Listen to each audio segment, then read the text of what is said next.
तो मैं भोपाल से हूँ, भोपाली हूँ, लेकिन इंदौर ज़्यादा दूर नहीं है, तो आपसे कनेक्ट कर सकती हूँ। यहीं की हूँ, मध्य प्रदेश की। सबसे पहले तो ये कहूँगी कि जैसा मैम ने बताया कि मैंने कैसे शुरुआत की, या स्कूल में थोड़ा सा दिमाग में था, तो हाँ, स्कूल में थोड़ा सा कहीं सोचा था, कहीं शायद पढ़ लिया होगा, कहीं सुन लिया होगा कि नहीं IAS ऑफिसर नाम की कोई चीज़ होती है। लेकिन तब ये भी नहीं पता था कि यार UPSC नाम की कोई एग्ज़ाम है, सिविल सर्विस एग्ज़ाम है, उससे और भी पोस्ट में आप सिलेक्ट हो सकते हैं, ऐसा कुछ नॉलेज नहीं था। जब मैं अपने कॉलेज लेवल में आई, जब कॉलेज में एडमिशन लिया, मैंने भोपाल से ही प्राइवेट इंजीनियरिंग कॉलेज से केमिकल इंजीनियरिंग किया है। और उस दौरान मुझे जब मैंने सोचना शुरुआत की कि क्या बनना है, कंटेम्पलेट किया कि एग्जैक्टली क्या करियर चाहती हूँ, तो लगा कि यार कहीं जो पुरानी ड्रीम थी, एक जो सपना था, वो अभी उसको सामने लाना चाहिए। फिर इस बारे में और पढ़ा, और तब खान स्टडी ग्रुप भोपाल में सेंटर वहाँ पे जैसे शुरू हो गया था, तो मेरा जो फाउंडेशन कोर्स है मैंने वहाँ से किया। और इस एग्ज़ाम के बारे में जो चीज़ें मुझे 1-2 साल में समझ में आई हैं, वो कुछ चीज़ें मैं आपसे शेयर करना चाहती हूँ। सबसे पहली चीज़ जो पहले जय और रचना हम दोनों बोल चुके हैं कि कंसिस्टेंसी। आप अगर दिन में, कई बार हमसे सवाल पूछते हैं कि आप कितने घंटे पढ़ाई करते हैं, तो देखिए घंटे मैटर नहीं करते। कोई 17-18 घंटे हमें नहीं पढ़ना है, इतना हम पढ़ भी नहीं सकते। एक दिन पढ़ सकते हैं, दूसरे दिन नहीं पढ़ पाएंगे। 5 से 6 घंटे ही आपको देने हैं या उतने निकालने हैं, पर वो जो वक्त आप अपनी पढ़ाई को देते हो, वो कंसिस्टेंटली आपको रोज़ उतना ही अपने पढ़ाई को देना है। Consistency is the key, that is the first and the most important thing जो आपको ध्यान में रखनी है। दूसरी चीज़ इस एग्ज़ाम में मुझे लगता है इक्वली इम्पॉर्टेंट है, क्योंकि ये जर्नी लंबी होती है। जैसे एग्ज़ाम ही 1 साल तक चलती है, आप प्रीलिम्स देते हैं, फिर आप मेंस देते हैं, आप इंटरव्यू में जाते हैं पर्सनालिटी टेस्ट के लिए, तो एग्ज़ाम 1 साल तक खुद चलती है। उसके पहले मान लीजिए आप 1-1.5-2 साल पहले से प्रिपेयर कर रहे हो, तो ये जर्नी काफ़ी लंबी रहती है। उस जर्नी में मेंटली अपने आप को मोटिवेट रखना, अपने आप को बूस्ट करते रहना, वो भी इक्वली इम्पॉर्टेंट है। और इसीलिए अपने आप पर भरोसा बेहद ज़रूरी है। You need to have a faith in your yourself अगर आपने इसमें कदम रखा है, अगर आपने सोचा है कि आप सिविल सर्विस एग्ज़ाम देना चाहते हैं और देंगे, तो आपको ये ठान के उसमें जाना है कि हाँ, मैं ये कर सकता या कर सकती हूँ। ये एक अपना मोटिवेशन, अपने साथ एक फेथ, बिलीफ अपने ऊपर आपको हमेशा रखना है। कमिंग टू प्रेपरेशन की कैसे तैयारी करनी है, बहुत सारी बातें आप सुन चुके हैं कि आंसर राइटिंग में कैसे करना होता है, आंसर राइटिंग का स्ट्रक्चर कैसा होना चाहिए। तो मैं शुरू में सबसे पहले ये कहूँगी कि मेरे प्रिपरेशन का बेस 2 चीज़ें रहीं। पहला था करंट अफेयर्स। करंट अफेयर्स इसलिए मैंने उसको उसी से शुरुआत की क्योंकि करंट अफेयर्स सबसे इंटरेस्टिंग पार्ट होता है। कई बार आपको हिस्ट्री कभी बोरिंग लगेगी, कई बार आपको लगेगा ज्योग्राफी इतना, कभी हर किसी के अपने अपने फेवरेट्स होते हैं। तो मुझे वो 2 सब्जेक्ट्स लगते थे कि यार इतना मन नहीं करता है, लेकिन न्यूज़पेपर्स और करंट अफेयर्स में जो भी नया चल रहा है वो मुझे हमेशा इंटरेस्टिंग लगता था। इंटरनेशनल रिलेशंस में क्या हो रहा है, क्या सोशल रियलिटीज़ हैं, कहाँ क्या हुआ, उसका क्या इम्पैक्ट पड़ेगा एडमिनिस्ट्रेशन पे और हमारी कंट्री पे, तो उसको आप अपना एक बेस बना सकते हो।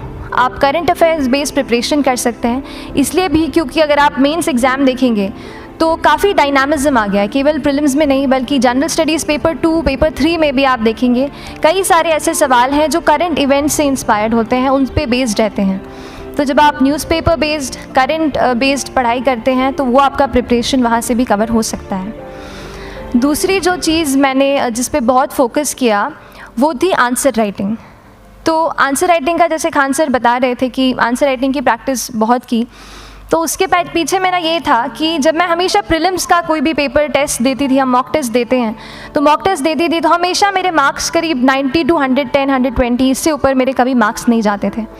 तो मुझे हमेशा ये डर था कि यार प्रीलिम्स में कहीं मेरा कुछ, क्योंकि कट ऑफ भी इसी कुछ रेंज में जाता है, तो हमेशा लगता था कि यार कुछ गड़बड़ यहाँ ना हो जाए। लेकिन जब मैंने आंसर राइटिंग की और मेंस एग्ज़ाम के बारे में जाना, तब मुझे लगा कि आंसर राइटिंग एक ऐसी चीज़ है, मेंस एक ऐसा फेज़ है सिविल सर्विस एग्ज़ाम का जहाँ पे आप अच्छे से तैयारी कर सकते हैं। And if you have written the answers, if you know कि you have covered the points well, if you have included उसमें कुछ आपने facts, international reports, government schemes, आपने कुछ ऐसे उसमें सॉल्व भी डाला है, तो जो रिज़ल्ट आएगा वो सेटिस्फैक्ट्री ही आएगा, अच्छा ही आएगा। तो मेंस एक ऐसा पार्ट है जिस पे आप काफ़ी बैंक ऑन कर सकते हो। मैं जब पर्सनालिटी टेस्ट भी मैंने दिया तो इस बार भी आप नंबर्स देखेंगे तो आसपास की रैंक के हिसाब से मेरे नंबर्स उसमें कम हैं। लेकिन it is just the general studies and the answer writing part, जो मेंस के जो वो है मार्क्स हैं या मेंस का जो एक फैक्टर रहा, वो मेरे लिए सबसे ज़्यादा इंपॉर्टेंट डिसाइडिंग फैक्टर रहा है। तो अपना एक्सपीरियंस यही बताऊंगी कि आंसर राइटिंग पे आप विशेष फोकस कीजिए। जैसा स्ट्रक्चर आपको बता ही चुके हैं कि इंट्रोडक्शन में कैसे आपको शॉर्ट रखना है, बॉडी एंड देन कंक्लूजन, उसमें छोटी चीज़ जैसे मैं अभी मेंशन कर रही थी, आप एक इंश्योर कीजिए कि देखिए जो भी एग्जामिनर आपकी कॉपी चेक कर रहे हैं वो दिन में 10, 15, 20 कॉपीज़ चेक कर रहे हैं, तो उन सब से आपको अलग कैसे आप अपनी कॉपी दिखा सकते हो, ये चीज़ आपका प्रेजेंटेशन और आप जिस तरीके से आंसर लिखते हो कंटेंट को, वो मैटर करेगा। आप इंश्योर कर सकते हैं कि आपके आंसर में कुछ फैक्ट्स, गवर्नमेंट की स्कीम्स, कुछ कमिटीज़ बैठती हैं, जैसे एक प्रिवेसी पे justice BN Shri Krishna committee की रिपोर्ट आई है, तो आप मान लीजिए आपको कोई प्रिवेसी पे सवाल आ गया तो आपने उन कमेटी का नाम कोट कर दिया। ऐसे बहुत सारी कमिटीज़ होती हैं। कुछ इंटरनेशनल रिपोर्ट्स आते हैं, वो आप उनको इनके बारे में लिख सकते हैं। इंडिया का मैप आप बना सकते हैं। मैंने सीख लिया था कि 10-15 सेकेंड्स में कैसे जल्दी से मैप बनाना है और उस पर कैसे पॉइंट कुछ करना है, कुछ लोकेट करना है। तो ये कुछ ऐसी चीज़ें हैं जो आपके आंसर्स को एनरिच करेंगी और प्रेजेंटेबल बनाएंगी। तो इस तरीके से आंसर्स पे जैसे हम क्लास करते हैं, लेकिन उसके साथ साथ आपको ये कोशिश करनी है कि 1 से 2 आंसर पर डे आपको ज़रूर लिखने ही लिखने हैं, apart from the test series that you are doing. Answer writing से 2-3 चीज़ें होती हैं, ना केवल हमारी एक लिखने का हमें समझ आता है हम क्या लिखते हैं कैसा है, पर हमारा कॉम्प्रिहेंशन भी इम्प्रूव होता है। हमें कितना समझ में आया वो भी हमें खुद समझ आता है जब हम आंसर्स लिखते हैं। और इसीलिए आंसर राइटिंग पे आप फोकस कीजिए, 1 से 2 आंसर ज़रूर लिखिए। और आंसर राइटिंग के बाद the third pillar of my preparation जो काफ़ी इंपॉर्टेंट जिसने रोल प्ले किया, that was tests and test series and mocks. देखिए हम पढ़ रहे हैं यहाँ पर, I will also come to the point कि हम कैसे दिल्ली, भोपाल और इंदौर में प्रिपेयर करके बिना दिल्ली जाए हम कैसे कर सकते हैं, I will come to that point. पर उसके पहले टेस्ट की थोड़ी बात कर लेती हूँ कि टेस्ट देना क्यों ज़रूरी है। हम ये जो एग्ज़ाम दे रहे हैं सिविल सर्विस की, ये एक ऑल इंडिया लेवल एग्ज़ाम है and this cut throat competition. तो उसके लिए आप केवल पढ़ते रहें, सारी बुक्स, मटेरियल्स, स्टैंडर्ड ये करंट का सब पढ़ लें, लेकिन अगर आप ये नहीं जज कर पाए कि आपका क्या लेवल है at an all India level, तो चीज़ें समझ में आप नहीं, मतलब आप आगे नहीं बढ़ पाएंगे या सही डायरेक्शन नहीं पकड़ पाएंगे।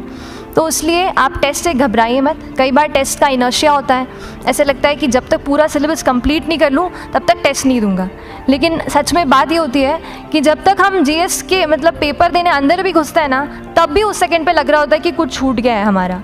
तो ये चीज़ होगी ही, इसीलिए ये मैं कभी मत सोचिए कि जब तक पूरा सिलेबस नहीं कर लूँ टेस्ट नहीं दूंगा। जैसे आपका एक थोड़ा बेस बन जाता है प्रिपरेशन का, आप टेस्ट दीजिए, चाहे वो प्रीलिम्स का MCQ का टेस्ट हो या मेंस का राइटिंग स्किल की प्रैक्टिस हो, टेस्ट पे आप फोकस कीजिए।